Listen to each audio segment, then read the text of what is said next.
Hello and welcome to etcfo.com. My name is Amol Dete and I'm in conversation with Gopal Balachandran, the CFO of ICICI Lombard. Gopal, welcome on the show. Thanks, Amol. Good afternoon to you and everyone. Yeah. So pleasure to have you, Gopal. And to begin with, I have three, four very important questions that I would like to ask you, and in fact, get your perspective specifically on the general insurance industry and how the ICICI Lombard is also dealing with the current changes and challenges. So one is specifically for the general insurance company. Motor was one of the biggest growth engine, right? Large revenues to come from the motor, but because of the pandemic, the first attack that happened was on the motor segment. And I'm Correct. so sure that the premium or whatever the collection that you used to have through the premium motor insurance policy is obviously less.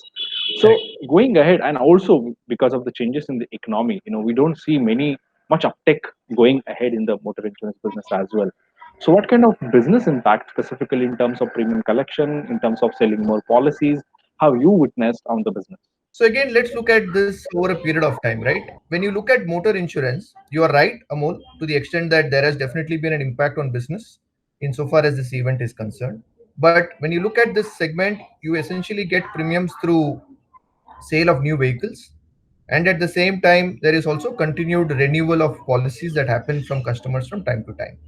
Now, all of us know that in these times, obviously, insofar as new vehicle sales is concerned, it was significantly impacted, and more so during the initial days, particularly for the months of April, May, and June. During that time period, clearly we did not see as much of new vehicle sales happening on the ground, and hence to that extent, obviously, it impacts revenue growth, at least so far as this segment is concerned. At the same time, these were also times when the regulator stepped in and they wanted to kind of institute a lot of regulations, by virtue of which there was an extended time period which was also given to the customers for payment of premium, insofar as renewability of policies are concerned. So, on both counts, we did see significant impact happening. One, in respect of new vehicle sales led insurances, and two, in terms of payment of premium for which there was an extended time limit that was given to the customers. So, obviously, when you look at the numbers for, let's say, quarter one, we had a significant impact insofar as a growth in business is concerned on both counts. But when you look at this in the context of the industry, we were significantly far better, because again, on the same points that I spoke about earlier, the investments that we did on digital adoption and use of technology, and the multiple channels of distribution that we were able to advocate, possibly the extent of impact was far lower for us as compared to competition. Right. But when we look at the trend line as we speak in the months of, let's say, June, July, August, again as we speak, clearly what we are seeing, when you look at headline numbers in respect of new vehicle sales, things are starting to look much better. Economies have started to open up in some meaningful manner, and hence Right. to that extent we have started to see growth coming back in respect of new vehicle sales. Secondly, on the renewability of policies, people are extremely apprehensive at this point of time to make use of public transport, because they are still fearful of the fact that they may contract a virus. So hence, what has this done? It has kind of led into significant use of personal mobility. I'm sure all of us would have, in some form of the other, wanted to make use of a personal commute, as compared to maybe in the past, if at all we were using a public transport to commute for ourselves.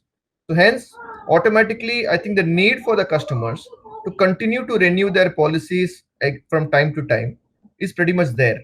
And it is in that backdrop, insofar as renewability of policies are concerned, we have Right. started to see things coming back pretty much to almost levels as insofar as pre-COVID levels is concerned. Quite interesting. Let's hope that the momentum will continue, the economy will improve. But let's also focus specifically on the health insurance now. What kind of developments that you have seen in health insurance? I'm so sure that the because of IRDA and also the initiatives that the insurance companies took, they came with COVID-19 policies, specific policies related to COVID. I would like you to tell me something about that, how those policies are doing, whether you are getting more demand to it, and I would like also you to comment more on the what you can say the arguments that is happening between the insurance companies and the hospitals, because suddenly the rates went up, and the claim or the sum assured which the policy holder had bought, or the the limit suddenly went up, right? So automatically there was a debate from the hospitals and insurance companies as well. So how did you try to address this issue? So again, it's a very valid question to ask, Amol, and thanks for that. But when you look at health insurance, Amol, honestly, it is like a step change in terms of the growth momentum. Because in the normal course, you would have expected the businesses to kind of continue on an ongoing basis. But because this was an event that kind of clearly impacts public at large, suddenly you saw, let's say in the month of April, for example, huge increase in inquiries on people wanting to have some form of a health cover or the other. That was one clear feedback that we saw from people. Even when you look at the government took efforts to make sure that every company which was wanting to restart operations, they had to be having some kind of a mandatory cover which was to be given to their workers. So there was a responsibility that the government had also kind of put in insofar as the need for insurance is concerned. And in general, I think there was clearly an increased awareness on the need to have a health insurance, because people felt at this point of time it is better to manage the risk. In case if it impacts your health, you could have some form of a protection cover that could kind of come in handy. So it is in that backdrop that we have seen a pent up demand clearly happening insofar as health insurance is concerned. And when you look at health insurance, primarily Correct. there are three categories of customers to whom you can serve the insurance for. One, obviously, is people like us, which largely forms a part of the retail insurance requirement. Two, as I said, employers who would obviously want to take coverage for their employees as a part of their group health plan. And three, I would say the government who tends to kind of introduce insurance for the protection of masses. Clearly, on each of those parameters, we have seen, let's say, the increased demand coming in on the need for having a health insurance covered. So that's the demand part of it. And clearly, you can see month on month, for example, from an ICICI Lombard perspective, health has always been an area of focus. And when you look at the indemnity business, which is what largely drives this particular growth momentum, we have seen, for example, the exit rate in terms of new retail health indemnity growth for ICICI Lombard was 77% in the month of June. For the month of July, the growth rate was 70%. And even in August, Okay. the trend line looks very, very positive. So, overall, insofar as the demand for health insurance is concerned, I think we are clearly seeing robust opportunities existing in that particular space. On your other point, in terms of, let's say, how can we kind of address the challenges that exist between the claims, I think obviously it's a huge challenge, because on the one hand, when you are talking to service providers, clearly we have seen, I'm not necessarily saying that all service providers are pretty much on the same line, but there are instances where you tend to see significant amount of billings being done whenever you're required to pay those claims. Equally, on the other hand, we have to make sure that the landing cost or the cost of servicing the customers is significantly being put to check.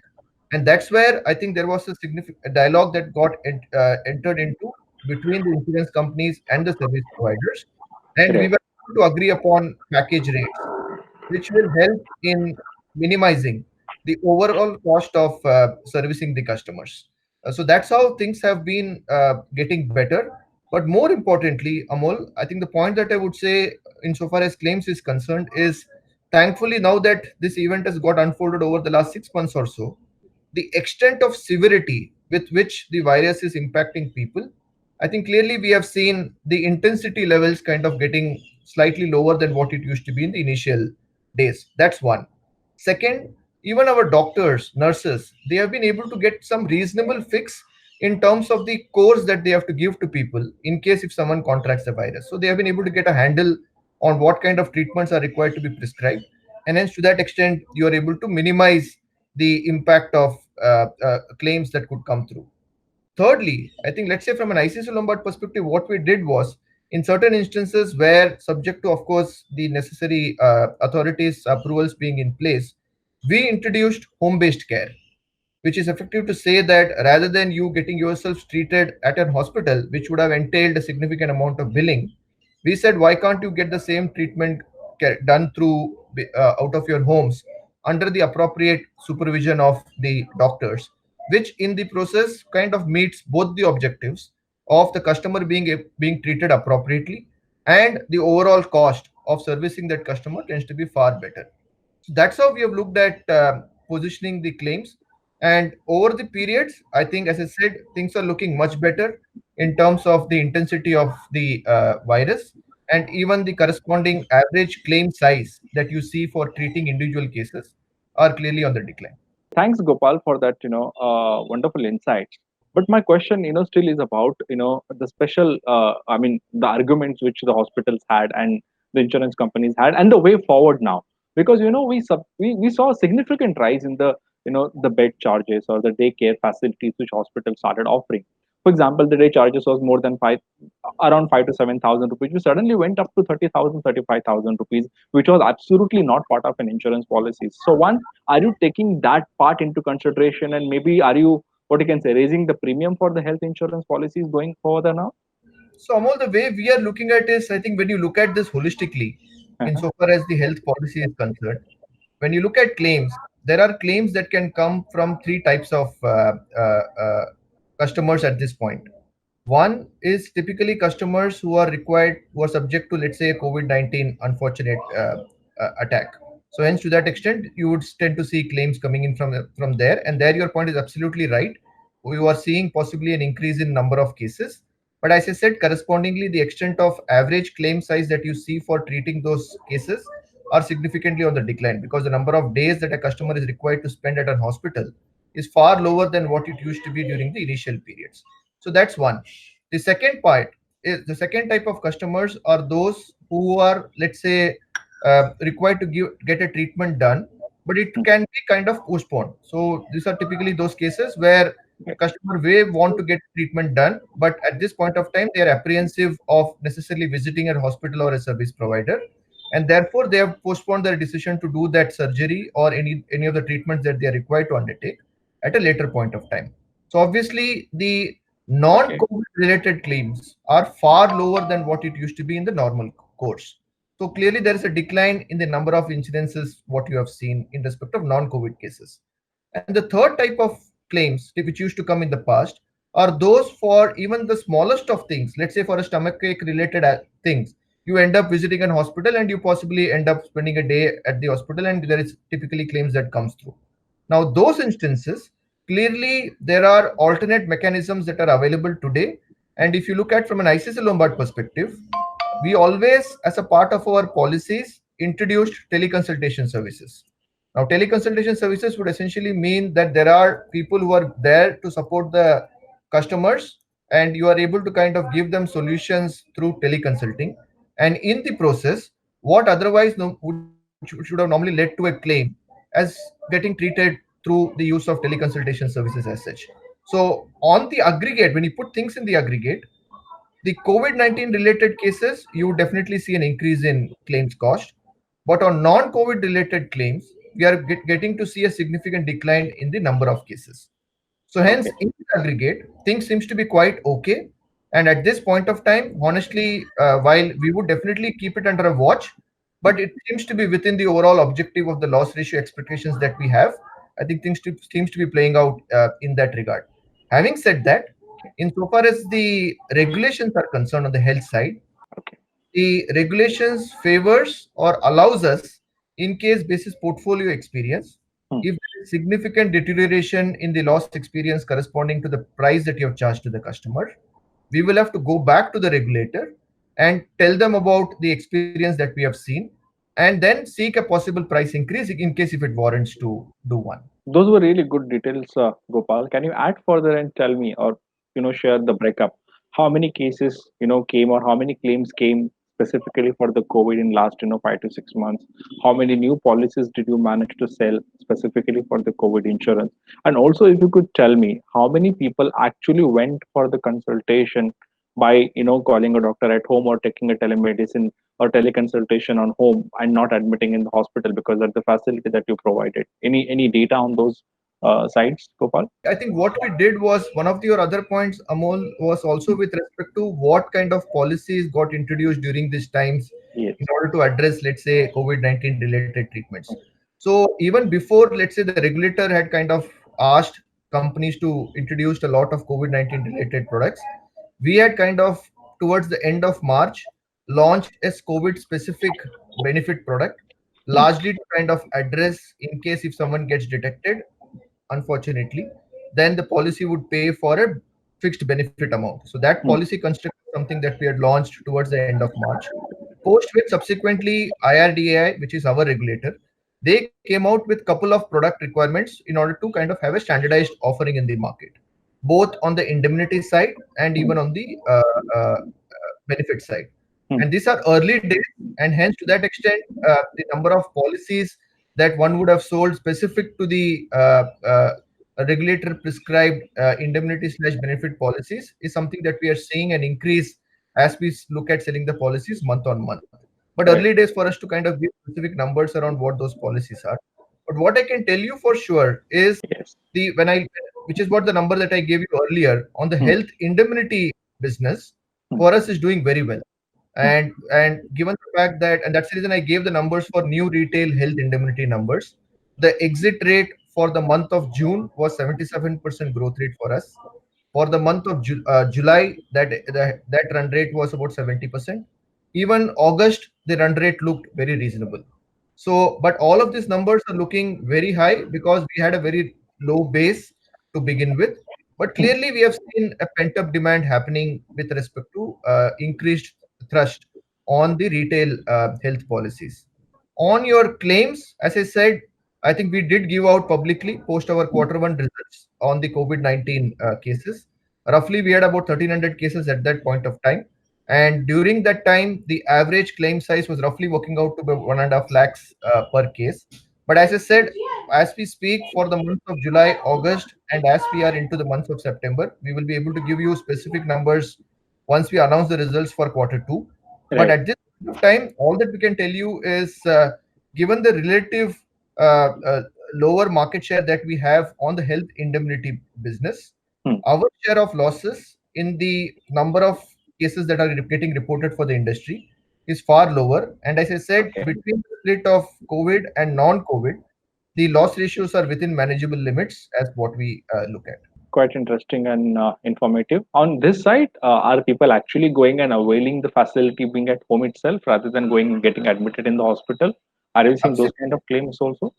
Absolutely. So I think we have seen on your other point on are people really availing teleconsultation services. We are seeing more than let's say 1,000 plus customers who Hmm. are every month who are willing to kind of make use of this facility, and that's quite natural because as I said, people don't want to necessarily make a visit to the hospital, get themselves contracted by this virus, and hence if they can get some of the simpler treatments met through some of these facilities, Hmm. things seem to be working very very positive.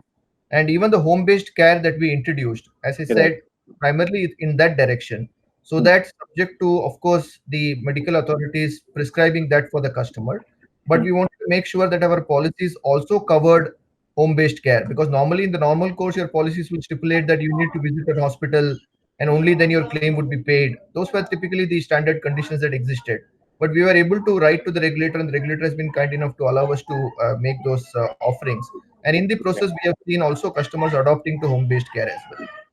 Quite interesting. Going ahead, how do you see now the changes specifically into insurance companies? And that's my, a last question, because we have seen a major impact of pandemic, and I won't say that the situation is over yet or the worst is over yet, but at least we know what the situation is, and maybe in last 6 months at least we are prepared to understand how worst it may go, or how better, or how what kind of reduction the situation will have. So, considering those issues, how have you prepared yourself, and what do you see, specifically the outlook for the insurance industry in next 6 to 12 months? So I will give you a simple data, Amol, because and I will not confine myself only to this COVID-19 outcome in the way how we look at the market growth opportunity. I can tell you over the last 12 years, and the reason why I say over the 12 years is because since 2008 the industry was freed from pricing. If you look at it from that period, the growth for the industry has been very, very robust. We have seen an Mhm. industry CAGR of Yes. almost about 16, 17%. In this time period, between the same time period from 2008 to 2020, ICICI Lombard's growth in revenue has been a shade lower at about 12.3 to 12.5% CAGR. But those are conscious call for us to not necessarily ride the revenue growth, because there other players in the market has been extremely aggressive in terms of their practices on pricing. We did not want to ride the price war. which is why during the same period, when you now look at the profit after tax for the industry from 2008 to 2019, 2020, I'm not able to give you because a couple of companies have still not announced their final numbers for 2020. But over, let's say, the 11-year period, the industry profit CAGR has been a minus 12.2%. So the industry actually made more profits in 2008 as compared to 2019, which is why it was a negative CAGR of 12.2%. From an ICICI Lombard perspective, because we stayed disciplined in terms of profitable growth as a theme, over the last 12 years, we were able to grow it at a profit after tax CAGR of 23.5%, which was a positive 23.5%. So clearly, we were able to outgrow the market substantially because we wanted to be very selective in terms of the risks that we select, and in the process, achieve the objective that we had set for ourselves. It is in that same backdrop is how we will look at things even as we look at, let's say, the next 6 months or maybe even much more a longer term thought process. Our view is in this market, lot of players, because of their aggressive practices in the past, is what has led to them to where they are today. And hence, there is clearly a shift of flight to safety that is happening from customers into more companies which are relatively stronger, and they look for a better brand, and they look for a company which will be able to service their claims. And it is in that backdrop, which is why if you see even the 5 months numbers which is out in the public domain, on all the preferred segments that ICICI Lombard has been focusing on, we have seen an accretion of market share in each of those segments. And our thought process is, even insofar as the way forward is concerned, while we will get to see some lockdowns from here and there in some cities, some districts, as we look forward, because the number of cases are still not necessarily seeing a peak as we speak. But insofar as positioning of ICICI Lombard is concerned, I think we are well positioned to capture the opportunity that the market will present. And our expectation is we should continue to outgrow the market in the preferred segments that are areas of focus for us. That's how we are looking at the opportunity of growth. Thanks, Gopal. Very, very interesting. I'm done here, but before I wrap up, I will just take one more quick question. Being a CFO, what are your, 2, 3 important learnings during pandemic? I think the first and the foremost learning is I think we have to always stick to basics. That's the first thing. I think when it comes to navigating through these uncertain times, I think it is always good to be conservative, prudent in terms of whatever practices that you set, and that while it could be slightly painful because you take calls which will not be very aggressive, and but in the long run, I think that is what has kind of played out, and that's the reason why I spoke about more the long term experience of ours rather than just focusing only on the short term. So hence, to that extent, stick to the basics. That's one. Second, I think as an organization, the most important things is for all of us to make sure that we are all kind of talking one language, which will kind of help in terms of whatever service that we have to give to the customer. I think we kind of talk with one voice and with one objective, which is what you will keep hearing from this on profitable growth as a theme. You go and talk to anyone in ICICI Lombard, everyone will pretty much talk the same language. So hence, a common objective is what will also kind of help drive the momentum of what the organization is looking for, whether it is COVID-19 situation or even otherwise.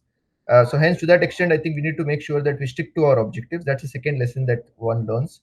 And the third lesson is, I think we have to always keep at the back of the mind, again, not necessarily something specific to COVID-19, but even otherwise, I think we have to always look at solutions which largely is in the interest of the customers. At the end of the day, I think they matter a lot, and hence we need to be mindful of whatever revenue products that we want to introduce, whatever practices that we want to change in the organization. They all have to be kept in mind, keeping the customer at the center. So those are the three learnings that I would say from even from a COVID-19 situation that has largely helped for ICICI Lombard as well. Thanks, Gopal, and that's it from my side.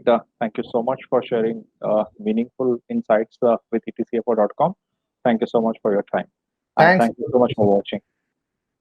Thank you, Gopal.